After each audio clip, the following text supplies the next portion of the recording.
with the Russian ruble falling beneath its critical level, causing a massive 350 basis point rate hike, and China reporting a huge miss on its macroeconomic report. It's only a miracle to see the asset still on its feet.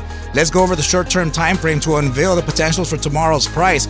Welcome back. This is ARCa on Taco Tuesday, and let's dive into ticker symbol FNGR.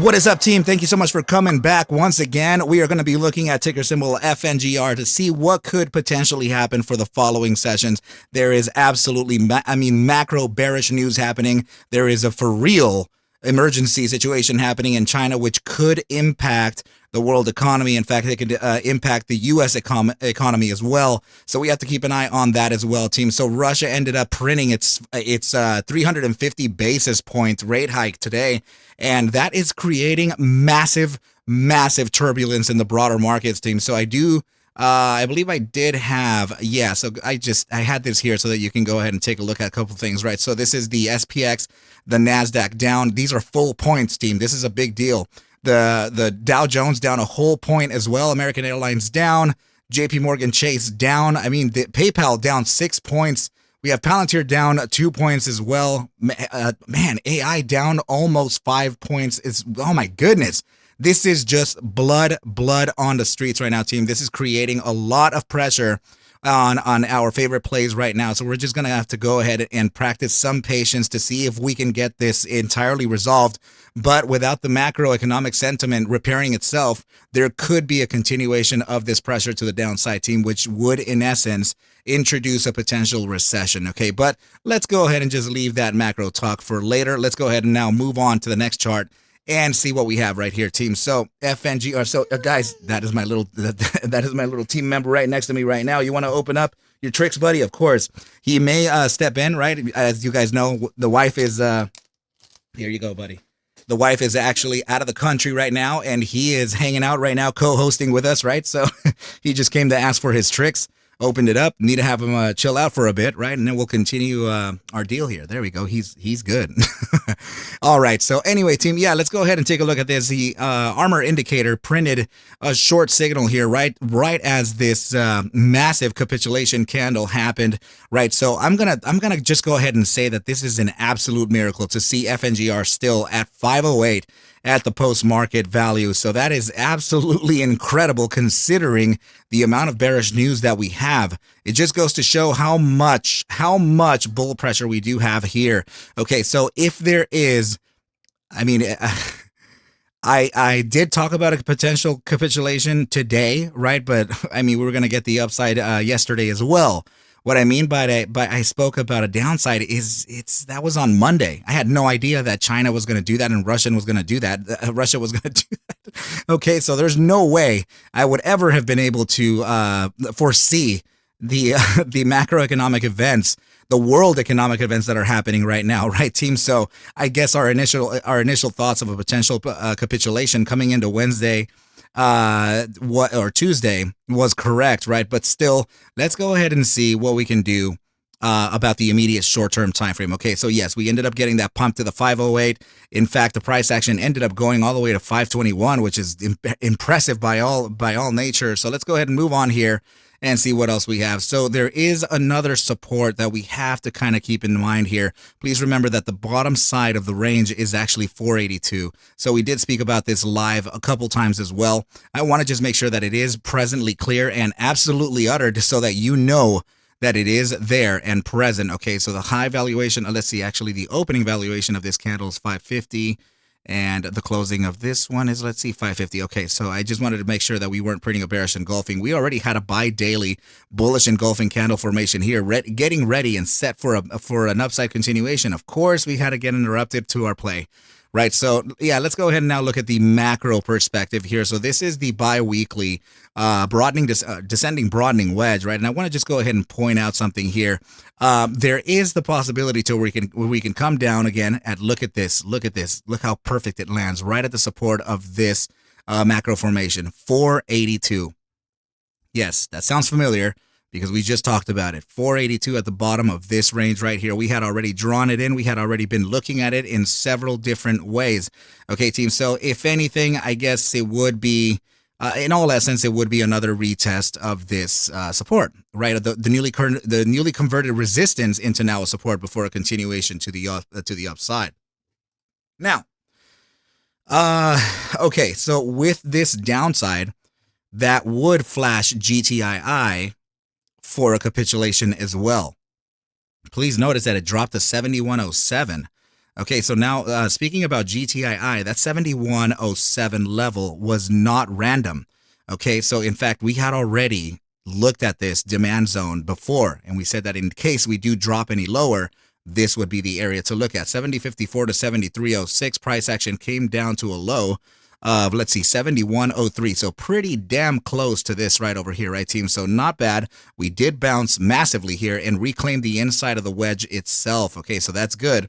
Now I must say that there is room now to start suggesting a potential breakout from this formation. I understand we have macroeconomic pressures. That's going to do something here.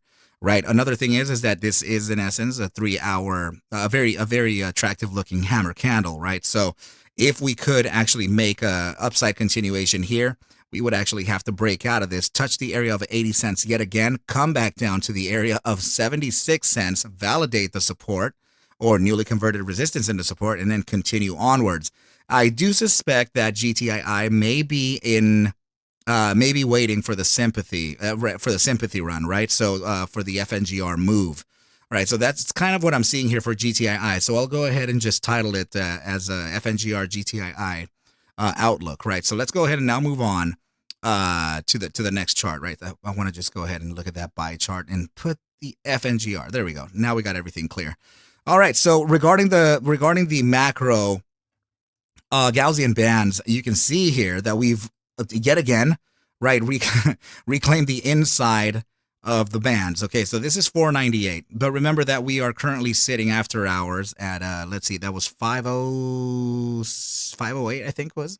Yeah, 508. Okay, on the after hours. So let's go ahead and take a look at that and see where that 508 is, because it may actually just be right at the resistance of this. So let's go ahead and print it just like this. Oh my goodness, it's barely up. The resistance is located at about 547. So yeah, we're going to have to combat a couple things in order for us to make it to that top side.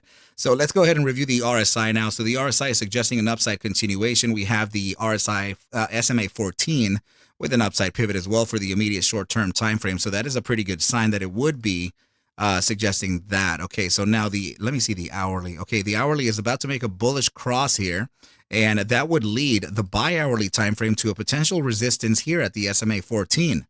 So if there is a resistance here, this is the most critical time frame that I am looking at for now.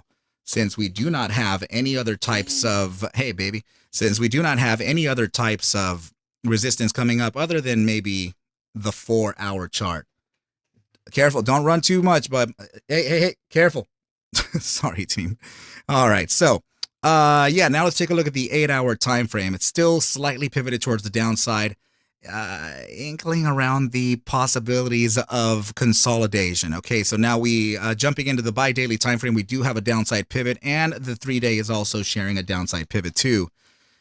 What can this mean? Well, we're going to have to leave it to the sentiment here, right? If there's going to be some type of positive catalyst coming out of FNGR, if there's going to be a psychological event to pressure things to the upside, I guess, let's see. If we are speaking fundamentally, then the downside on the broader markets, I am speaking of the indices of all kinds facing pressures, then that would, in essence, place pressures on institutional long positions as well. So in order for them to kind of service those longs, they may need to reacquire cash somewhere else. So in theory, there could be the covering of some short positions in order for them to meet margin maintenance for the long positions. That is entirely speculative. I'm just speaking on logic. I am not speaking on fact.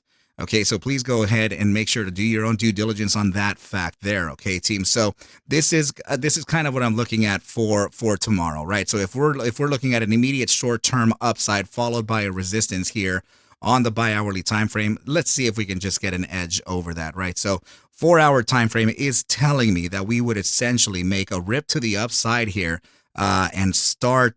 Let's see. I'm going to give you a very tiny resistance range, which I believe may actually work pretty dead on here.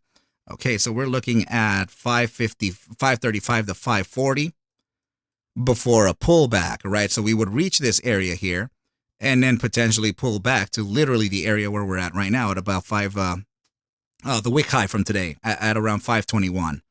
Okay, so this 521 would be the next validation high before a continuation to the upside. So we absolutely need to make validation touch up here first. And if we are to come short that target, let's go ahead and just put one more. This would be our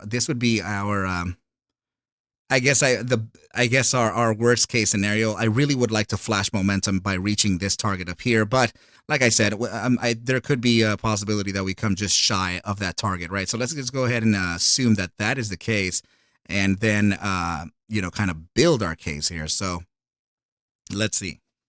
Yeah, I would actually have to say right about here. Yeah, definitely. So 525 to 529 first stop. Right, if we confirm this or validate it with an hourly candle upside of it, that would introduce the second area of resistance, which would be 535 to 540. Okay, team. So please remember not to take anything of which I show and iterate within these videos as any form of financial advice, as I cannot suggest for you to buy, sell, or hold any assets whatsoever. I need you to do your own due diligence, and everything will be cool. But with that said, team, I wish you well. A very, very good night, and I will catch you at the bell. Mañana. Adios.